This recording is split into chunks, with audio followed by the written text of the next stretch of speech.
Savais-tu qu'il existe à Paris des stations de métro que l'on ne peut pas atteindre même avec un pass Navigo? Je parie que tu ne trouveras pas non plus ces stations sur un plan moderne de la RATP.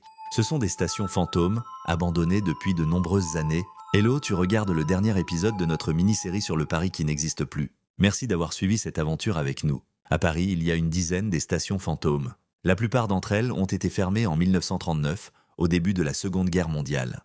Avec la mobilisation, le métro parisien a souffert d'un manque de personnel, ce qui a conduit à la fermeture de 173 stations sur les 332 en service à l'époque. Après la guerre, bien que la majorité des stations aient rouvert, certaines d'entre elles sont restées fermées pour diverses raisons. Les stations Axo, dans le 19e arrondissement, et Porte Molitor, dans le 16e, n'ont jamais été ouvertes au public, car, à l'époque d'après-guerre, on les a jugées non rentables à cause de leur situation excentrée.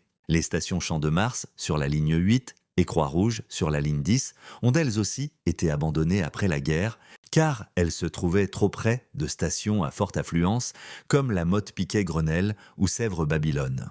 La station fantôme la plus célèbre, Porte des Lilas, située sur la ligne 11 et à l'extrémité nord de la ligne 3 bis, a quant à elle changé de vocation. Elle est devenue un lieu de prédilection pour les tournages de films. Tu peux désormais l'apercevoir dans des films et séries comme Le fabuleux destin d'Amélie Poulain ou Le bureau des légendes. Voilà l'histoire. Et toi, tu oserais visiter une station fantôme ?